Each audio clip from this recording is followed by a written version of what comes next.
American president Donald Trump ചൈനയിലേക്ക് നാളെ Chinese president Xi ജിൻപിങ്ങുമായി കൂടിക്കാഴ്ച നടക്കും.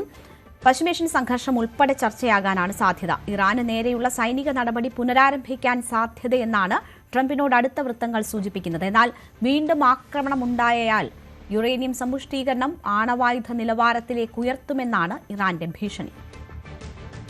US പ്രസിഡന്റ് ഡൊണാൾഡ് ട്രംപിന്റെ ചൈനീസ് സന്ദർശനം പശ്ചിമേഷ്യൻ സംഘർഷങ്ങളിൽ നിർണായകമാകാൻ വളരെയധികം സാധ്യതയുണ്ട്.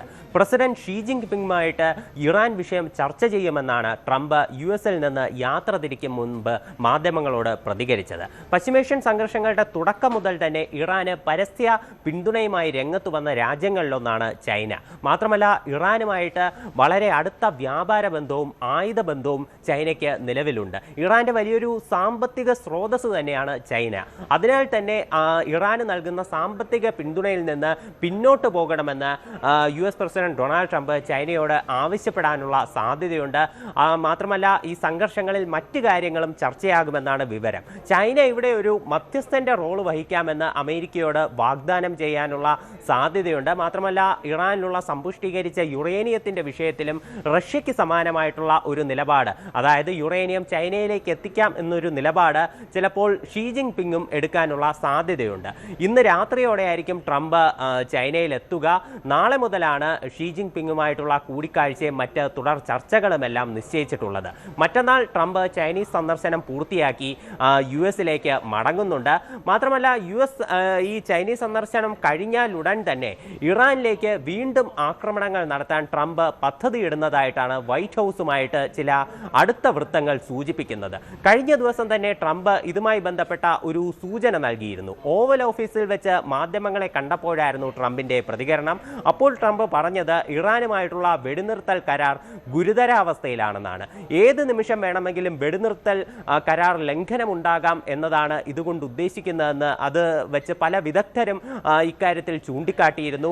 ഈ ഇറാൻ അവസാനമായി അമേരിക്കയ്ക്ക് അയച്ച സമാധാന നിർദ്ദേശങ്ങളിൽ ആണവ വിഷയം ഉൾപ്പെടെ ഉൾപ്പെടുത്താത്തത് ട്രംപിനെ ചൊടിപ്പിച്ചിട്ടുണ്ട് എന്നാണ് വിവരം. അതുകൊണ്ട് തന്നെയാണ് ഇത്തരമൊരു ആക്രമണത്തിന് പദ്ധതി ഇടുന്നതെന്നാണ് നിലവിലുള്ള സൂചനകൾ അനുസരിച്ച് നമുക്ക് മനസ്സിലാക്കാൻ സാധിക്കുന്നത്. എന്നാൽ തങ്ങൾക്കെതിരെ വീണ്ടും ഒരു ആക്രമണം ആരംഭിക്കുകയാണെങ്കിൽ സമ്പുഷ്ടീകരിച്ച യുറേനിയത്തിന്റെ അളവ് ഉയർത്തും എന്നതാണ് ഇറാന്റെ ഭീഷണി. നമുക്കറിയാം, പശ്ചിമേഷ്യൻ സംഘർഷങ്ങൾ ആരംഭിക്കാനുണ്ടായ പ്രധാനപ്പെട്ട ഒരു കാരണം സമ്പുഷ്ടീകരിച്ച യുറേനിയത്തെ സംബന്ധിച്ചുള്ള തർക്കമാണ്. ഇറാനിലെ സമ്പുഷ്ടീകരിച്ച യുറേനിയത്തിന്റെ അളവ് 60% മുകളിൽ ഉയർന്നു എന്ന് അവകാശപ്പെട്ടുകൊണ്ടാണ്